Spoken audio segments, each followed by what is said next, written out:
운명은 때로 예상치 못한 방식으로 찾아옵니다. 캐나다의 한 소녀가 시력을 잃어갈 때 지구 반대편 한국에서 태어난 순백의 진돗개가 그녀의 빛이 되어주었습니다. 이것은 단순한 안내견의 이야기가 아닌 생명을 구해낸 놀라운 이야기입니다. 그 소녀에게 어떤 일이 있었던 걸까요? 그 사연이 궁금하시다면 끝까지 함께해 주세요. 여러분의 구독과 좋아요는 영상을 만드는데 큰 힘이 됩니다. 그럼 시작하겠습니다. 안녕하세요. 저는 캐나다 밴쿠버의 한 대학교에서 교수로 일하고 있는 앨리스입니다. 제 나이 38세, 우리 가족은 15살 아들 제임스와 9살 딸 클로이, 그리고 남편 마이클과 함께 살고 있답니다. 마이클은 밴쿠버에서 제법 큰 건설회사의 CEO예요. 20년 전 작은 건축사무소로 시작해서 지금은 밴쿠버의 스카이라인을 바꾸어 놓은 여러 고층 빌딩들을 만든 회사의 대표가 되었죠. 우리는 밴쿠버의 부촌인 웨스트 밴쿠버에 살고 있어요. 마이클이 직접 설계하고 지은 3층짜리 통유리 주택이에요. 거실에서 보이는 산과 바다 전망이 무척 아름답죠. 특히 마이클은 아이들을 위해 지하에 실내 수영장과 농구장도 만들어 주었어요. 제임스는 수영 선수를 꿈꾸며 매일 아침 훈련을 하고, 클로이는 발레를 무척 좋아해서 3층의 넓은 다락방을 발레 연습실로 쓰고 있답니다. 마이클은 바쁜 사업가지만 가족을 무척 사랑하는 사람이에요. 매주 토요일은 패밀리 데이라고 정해두고 절대 일을 하지 않죠. 그날은 온 가족이 함께 요트를 타러 가거나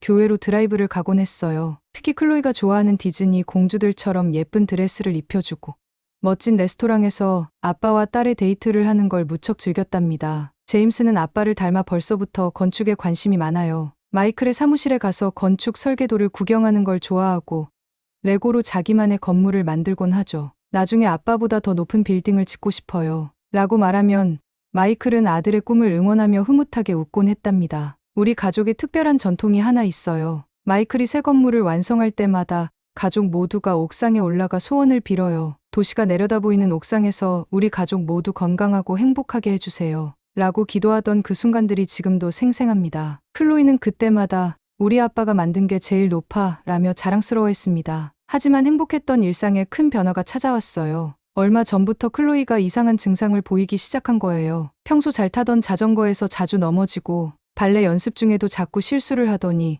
급기야 계단에서 크게 넘어지는 사고까지 있었답니다. 처음에는 단순한 피로나 성장 통이려니 했는데 그게 우리 가족의 운명을 바꿔놓을 큰 시련의 시작이었다는 걸 그때는 아무도 알지 못했어요. 처음 이상 증세를 발견한 것은 작년 가을이었습니다. 발레 발표회를 앞두고 있던 클로이가 연습 중에 자주 넘어지기 시작했어요. 보통은 늘 완벽한 동작을 선보이던 아이였는데 갑자기 균형을 잡지 못하고 비틀거리는 일이 잦아졌죠. 발레 선생님께서 클로이가 요즘 연습에 집중을 못하는 것 같다 고 말씀하셨을 때 저는 단순히 공부와 발레를 병행하느라 피곤한가 보다 생각했습니다. 하지만 상황은 점점 심각해졌어요. 어느 날은 학교에서 친구들과 술래잡기를 하다가 기둥에 세게 부딪혔고 급식 시간에는 음식을 제대로 집지 못해 옷에 흘리는 일도 잦아졌답니다. 특히 걱정됐던 건 책을 읽을 때 자꾸 눈을 찡그리고 글자를 자주 틀리게 읽는다는 거였어요. 결정적인 사건은 마이클이 완공한 새 빌딩 옥상에서 있었습니다. 항상 하던 대로 가족 모두가 옥상에 올라가 도시를 구경하고 있었죠. 클로이가 갑자기 엄마,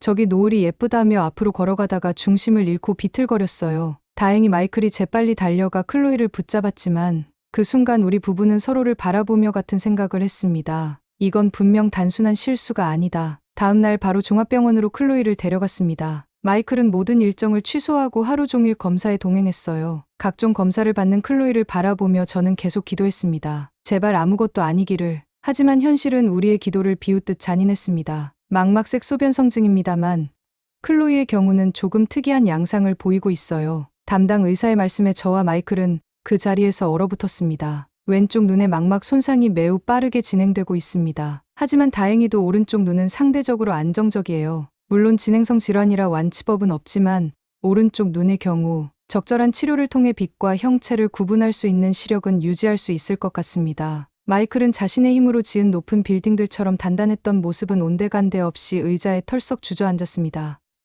내가 뭔가 잘못한 걸까요? 혹시 공사장 먼지 때문인가요? 자책하는 마이클의 모습에 저는 더욱 마음이 아파왔습니다. 집으로 돌아오는 차 안에서 클로이가 물었습니다. 엄마, 나 눈이 아픈 거예요? 저는 꾹 참았던 눈물을 삼키며 대답했어요. 그래, 우리 클로이가 조금 아픈가 봐. 하지만 괜찮아. 내 오른쪽 눈은 아직 건강하니까. 엄마 아빠가 그 눈은 꼭 지켜줄 거야. 그날 밤 클로이가 잠든 후 마이클과 저는 오랫동안 이야기를 나눴습니다. 완전한 어둠은 아닐 수 있다는 작은 희망을 붙잡고서요. 가장 힘들었던 건 제임스에게 동생의 상태를 설명하는 일이었어요. 15살의 사춘기 소년에게 동생이 왼쪽 눈의 시력을 잃게 될 거라는 사실을 어떻게 설명해야 할지 막막하기만 했어요. 하지만 제임스는 오히려 어른스러운 모습을 보여줬습니다. 걱정 마세요. 제가 클로이의 오른쪽에서 항상 함께 걸어줄게요. 그러면서 동생의 방에 들어가 책을 읽어주기 시작했죠. 우리는 클로이의 오른쪽 눈 시력을 최대한 보존하기 위해 할 수 있는 모든 것을 시작했습니다. 특수 안경을 맞추고 학교와 상담하여 오른쪽에서 빛이 잘 들어오도록 자리도 바꾸었어요. 마이클은 회사 일까지 줄여가며 매일 클로이의 등하교를 직접 챙겼고 저는 대학에서 강의가 없는 날이면 교실에 들어가 클로이 곁에서 함께 공부했답니다. 하지만 병은 예고된 대로 클로이의 왼쪽 눈 시력을 빠르게 앗아가고 있었어요. 왼쪽으로는 더 이상 별들이 보이지 않는다고 했고 색깔을 구분하는 것도 힘들어졌죠. 창밖 도시의 야경을 보며 오른쪽에 보이는 저 빌딩이 아빠가 만든 거예요? 라고 물었을 때 마이클은 클로이를 꼭 안아주었답니다. 그래, 맞아. 우리 클로이가 잘 보여서 다행이구나. 마이클은 자신이 가진 모든 인맥과 자원을 동원했습니다. 특히 왼쪽 눈의 급격한 시력 저하를 막기 위해 세계적인 안과 의사들을 초청하고 미국, 유럽, 일본의 유명 병원들을 찾아다녔습니다. 오른쪽 눈의 시력이라도 최대한 보존하기 위해서였죠. 최소한 한쪽 눈이라도 우리 딸이 완전한 어둠 속에서 살게 할 순 없어요. 마이클의 절박한 목소리가 아직도 귓가에 생생합니다. 의사들은 조심스럽게 희망을 주었어요. 오른쪽 눈의 진행 속도가 느린 것은 다행입니다. 최신 약물 치료와 광선요법을 병행하면 빛과 형체를 구분할 수 있는 시력은 유지할 수 있을 것 같습니다. 마이클은 건축가로서의 모든 전문성을 클로이를 위해 쏟아붓기 시작했습니다. 어느 날 밤 서재에서 건축 설계도를 들여다보던 그가 불현듯 저를 불렀어요. 여보, 우리 집을 클로이를 위해 다시 설계해야겠어요. 이제 오른쪽 눈으로만 세상을 보게 될 클로이를 위해 이 집의 모든 것을 바꿔야 해요. 마이클은 밤새 도면을 그렸습니다. 우선 모든 공간의 동선을 오른쪽으로 맞추기로 했어요. 복도는 오른쪽 벽을 따라 자연스럽게 이동할 수 있게 했고 모든 방의 문 손잡이도 오른쪽으로 통일했죠. 계단은 완만한 경사로로 바꾸고 오른쪽 벽에는 클로이가 잡고 걸을 수 있는 손잡이를 설치했어요. 특히 클로이의 방은 가장 큰 변화가 있었답니다. 창문의 위치를 바꿔 오른쪽에서 자연광이 들어오도록 했고 책상과 침대도 모두 빛이 드는 방향으로 재배치했어요. 벽면에는 촉각으로 인식할 수 있는 특별한 무늬의 벽지를 붙였고 바닥에는 방향을 알려주는 미세한 돌기를 넣었죠. 클로이가 익숙해질 때까지 시간이 좀 걸리겠지만 이렇게 하면 혼자서도 안전하게 다닐 수 있을 거예요. 마이클의 설명을 들으며 저는 남편이 얼마나 세심하게 딸을 생각하고 있는지 다시 한번 느낄 수 있었어요. 특히 인상적이었던 건 조명 시스템이었습니다. 마이클은 오른쪽 눈으로도 충분히 밝게 볼 수 있도록 특별한 조명 설계를 했답니다. 자연광의 방향과 시간대별 빛의 세기를 고려해서 집 안 어디서든 클로이가 편안하게 볼 수 있도록 했죠. 이건 단순한 리모델링이 아니에요. 클로이의 새로운 세상을 만드는 거예요. 마이클의 이 말에 현장의 모든 작업자들도 특별한 사명감을 가지고 일했답니다. 완성된 집으로 돌아왔을 때 클로이의 반응은 잊을 수 없어요. 와, 이제 복도를 걸을 때 벽을 만지면서 가도 되는 거예요? 그리고 이 바닥의 요철들은 마치 점자 동화책 같아요. 클로이는 마치 새로운 놀이터를 발견한 것처럼 신나했지요. 이 과정에서 마이클은 새로운 영감을 얻었어요. 자신의 회사가 앞으로 지을 모든 건물에 시각장애인을 위한 특별한 설계를 의무적으로 포함시키기로 한 거예요. 더 나아가 편안한 빛 프로젝트라는 것을 시작했죠. 부분적 시력 손실을 가진 사람들을 위한 건축 설계의 새로운 기준을 만들고 싶어요. 클로이가 우리에게 가르쳐준 거죠. 제임스는 놀라운 오빠가 되어주었어요. 학교에서 돌아오면 항상 클로이의 오른쪽에서 걸으며 주변 환경을 설명해주곤 했어요. 클로이, 오른쪽에 예쁜 꽃이 피었어. 노란색이야. 내가 제일 좋아하는 민들레. 이런 제임스의 설명은 클로이가 자신의 남은 시력으로 세상을 이해하는 데 큰 도움이 되었답니다. 마이클은 회사 업무 스타일도 바꾸었어요. 더 이상 높은 빌딩만을 고집하지 않았죠. 대신 시각장애인들을 위한 특별한 설계에 관심을 가지기 시작했습니다. 빛의 방향과 그림자가 중요해요. 부분적으로 시력이 남아있는 사람들에게는 그것만으로도 길잡이가 될 수 있거든요. 자신의 경험을 바탕으로 마이클은 빛과 그림자를 활용한 유니버설 디자인이라는 새로운 건축 철학을 발전시켜 나갔습니다. 클로이도 놀랍도록 빠르게 적응해 갔어요. 왼쪽 눈이 거의 보이지 않게 되자 오히려 더 적극적으로 오른쪽 시야를 활용하는 법을 배워갔죠. 발레는 계속할 수 없게 되었지만 대신 피아노를 배우기 시작했어요. 오른쪽에서 들어오는 빛을 따라 건반을 찾아가는 클로이의 모습은 마치 작은 천사 같았답니다. 엄마, 난 괜찮아요. 오른쪽으로 봐도 엄마는 여전히 예쁘시던걸요. 이런 클로이의 말에 웃음 짓다가도 밤이면 홀로 눈물 흘리곤 했습니다. 하지만 현실은 계속 우리를 시험하는 듯 했어요. 클로이가 완전히 적응하기도 전에 왼쪽 눈의 시력은 거의 사라졌고 이제는 오로지 오른쪽 눈에 모든 희망을 걸어야만 했습니다. 그러던 어느 날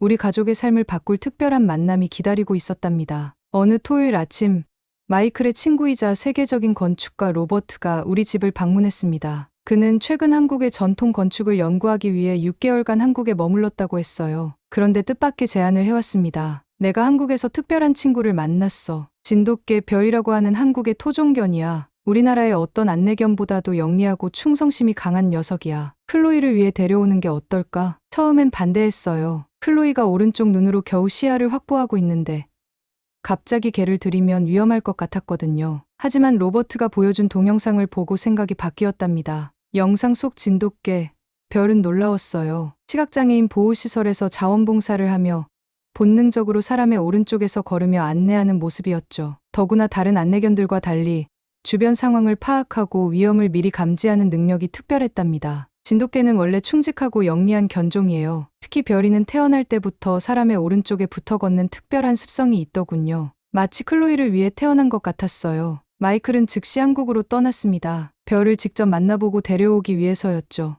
일주일 후 마이클이 별과 함께 돌아왔을 때 우리 모두는 놀라지 않을 수 없었어요. 별은 순백색 진돗개로 마치 수호천사처럼 우아하고 당당했답니다. 가장 신기했던 건 클로이를 처음 만난 순간부터 자연스럽게 그녀의 오른쪽에 자리를 잡았다는 거예요. 안녕, 별아. 난 클로이야. 클로이의 말에 별이는 처음엔 경계하는 듯 했어요. 진돗개는 한 주인만을 섬기는 견종이라고 하더라고요. 하지만 그때 놀라운 일이 일어났습니다. 별이가 천천히 클로이에게 다가와 조심스럽게 냄새를 맡더니 갑자기 눈빛이 달라졌어요. 마치 오랫동안 찾아 헤매던 주인을 만난 것처럼 말이죠. 로버트가 나중에 들려준 이야기인데 한국에서 별이를 데려올 때 여러 시각장애인 시설을 방문했다고 해요. 그런데 별이는 누구도 자신의 주인으로 받아들이지 않았대요. 마치 자신이 모시고 섬겨야 할 진정한 주인을 기다리고 있었던 것처럼요. 그리고 마침내 클로이를 만난 거죠. 별이는 클로이의 손을 부드럽게 핥았고 자연스럽게 그녀의 오른쪽으로 가서 나란히 걷기 시작했어요. 그 모습은 마치 운명처럼 보였답니다. 진돗개가 자신의 유일한 주인을 만난 순간, 평생을 함께할 그 한 사람을 찾은 순간이었죠. 제임스도 별을 금방 좋아하게 되었어요.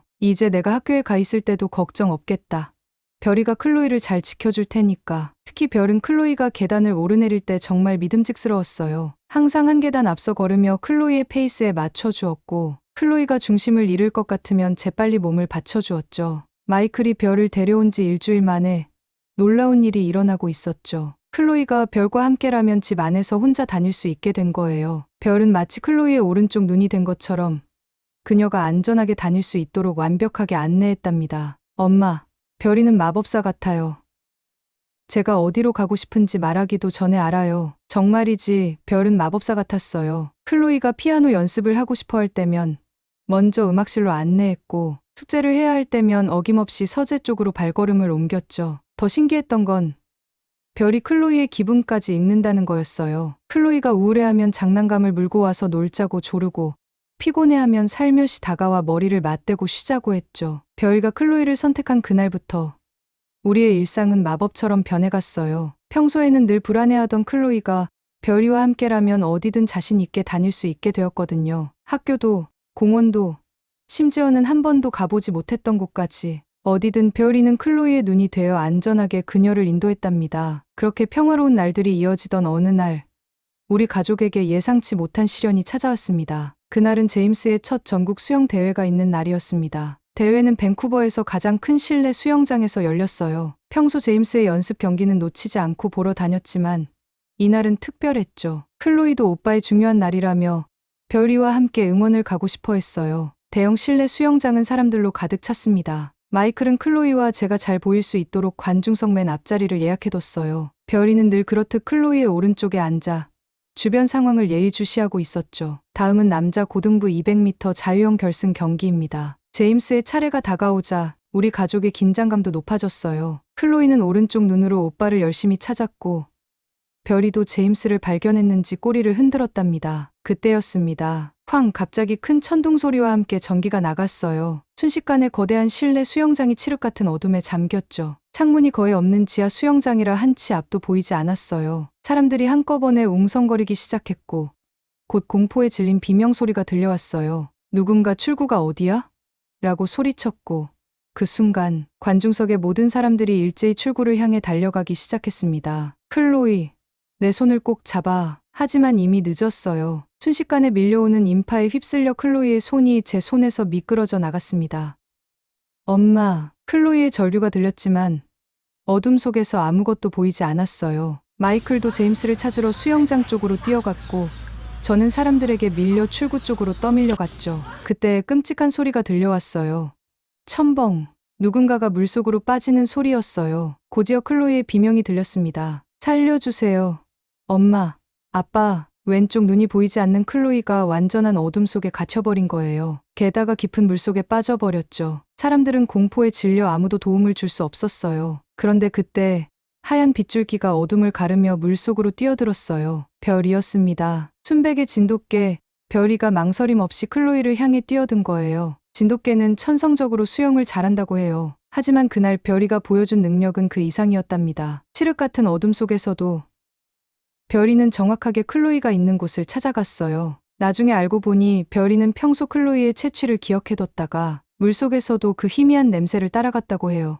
별이가 클로이의 옷자락을 물었지만 공포에 질린 클로이는 계속해서 허우적거렸어요. 그때 별이는 본능적으로 알았다는 듯이 클로이의 등 뒤로 헤엄쳐갔습니다. 진돗개 특유의 단단한 가슴으로 클로이의 등을 받치며 클로이가 물 위에 뜰 수 있도록 도와주었죠. 마치 오랫동안 연습해온 것처럼 완벽한 타이밍이었어요. 이것은 진돗개의 타고난 수영 능력과 영리함이 만들어낸 기적 같은 순간이었죠. 별이는 천천히 하지만 확실하게 클로이를 수영장 가장자리로 이끌어갔어요. 물속에서도 변함없이 클로이의 오른쪽에서 방향을 잡아주며 때때로 부드럽게 짖어 자신의 위치를 알려주었답니다. 하지만 수영장 가장자리까지 가는 길은 쉽지 않았어요. 어둠 속에서 다른 사람들도 물속에서 허우적거리고 있었거든요. 별이는 자신의 예민한 청각으로 주변의 소리를 파악하며 사람들이 모여있는 곳을 피해 안전한 길을 찾아갔어요. 진돗개 특유의 침착함으로 한치의 흔들림도 없이 마치 길잡이 별처럼 클로이를 인도했답니다. 별아, 무서워. 클로이의 떨리는 목소리에 별이는 더욱 강하게 클로이를 감싸 안았어요. 차가운 물속에서도 별이의 체온은 따뜻했고 그 온기는 클로이에게 살아있다는 희망이 되었답니다. 제임스가 나중에 말해주었어요. 그 깊은 어둠 속에서도 별이의 하얀 털은 마치 달빛처럼 희미하게 빛났다고요. 그리고 별이가 클로이를 구하는 모습은 마치 전설 속의 수호신처럼 보였다고 합니다. 별이가 보여요. 하얀 빛처럼 보여요. 클로이는 필사적으로 별이의 하얀 털을 따라 수영했고 마침내 수영장 가장자리에 도달할 수 있었습니다. 그때까지도 비상전력이 들어오지 않아 어둠은 계속되었지만 별이는 클로이를 안전하게 지켰어요. 자신의 따뜻한 체온으로 클로이의 차가운 몸을 녹여주며 구조대가 도착할 때까지 한시도 곁을 떠나지 않았어요. 이 사고는 전국 뉴스에도 보도되었습니다. 한국의 진돗개, 완전한 어둠 속에서 소녀의 생명을 구하다 라는 제목으로요. 수영장의 CCTV가 비상전력으로 작동하고 있어서 별이의 영웅적인 구조 장면이 모두 담겼거든요. 특히 수영 전문가들은 별이의 놀라운 수영 실력에 감탄했답니다. 깊은 수영장에서 그것도 완전한 어둠 속에서 정확히 목표물을 찾아 구조한 능력이 믿기지 않는다고 했어요. 진돗개의 우수성을 다시 한번 입증하는 순간이었죠. 사고 이후 별이는 우리 가족의 진정한 영웅이 되었습니다. 전국 뉴스에 보도된 수영장 구조 사건은 수많은 사람들에게 감동을 주었고 진돗개의 우수성을 전 세계에 알리는 계기가 되었어요. 제임스는 그날의 수영 대회를 포기했지만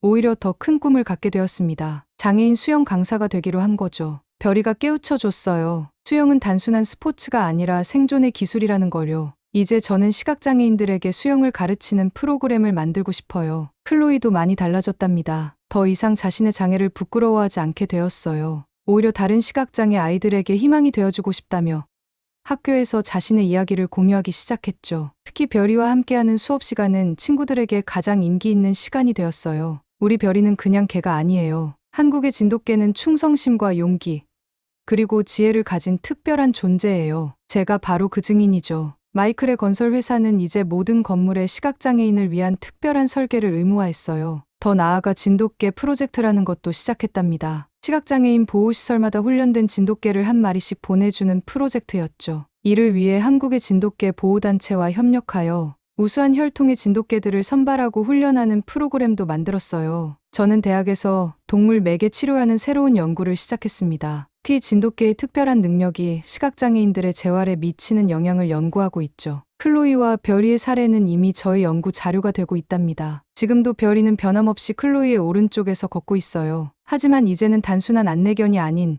가족이자 수호천사가 되었죠. 클로이가 피아노를 칠 때면 늘 옆에서 듣고 있고 새로운 곳을 갈 때면 언제나 가장 먼저 안전을 확인합니다. 우리는 매년 별이가 클로이를 구한 그날을 진돗개의 날로 기념하고 있어요. 그날이면 많은 사람들이 우리 집을 찾아와 별이의 이야기를 듣고 갑니다. 시각장애를 가진 아이들과 부모님들에게 별이의 이야기는 큰 희망이 되어주고 있죠. 클로이는 이제 12살이 되었어요. 여전히 왼쪽 눈은 보이지 않지만 오른쪽 눈으로는 희미하게나마 빛과 그림자를 구분할 수 있답니다. 하지만 그것보다 더 중요한 건 클로이가 별이를 통해 새로운 세상을 보게 되었다는 거예요. 엄마, 이제 나는 알아요. 진정으로 보는 건 눈이 아니라 마음이라는 거요. 별이가 가르쳐줬어요. 이것이 우리 가족의 이야기입니다. 한 소녀와 진돗개가 만들어낸 기적. 그리고 그 기적이 전해준 희망의 이야기이죠. 지금도 별이는 우리에게 가르쳐주고 있어요. 진정한 사랑과 용기가 무엇인지를, 그리고 한국의 진돗개가 얼마나 특별한 존재인지를요. 제 이야기를 끝까지 들어주셔서 감사합니다. 그럼 안녕히 계세요. 오늘의 사연 어떻게 들으셨나요? 다음에는 더 재미있는 사연으로 찾아뵙겠습니다. 감사합니다.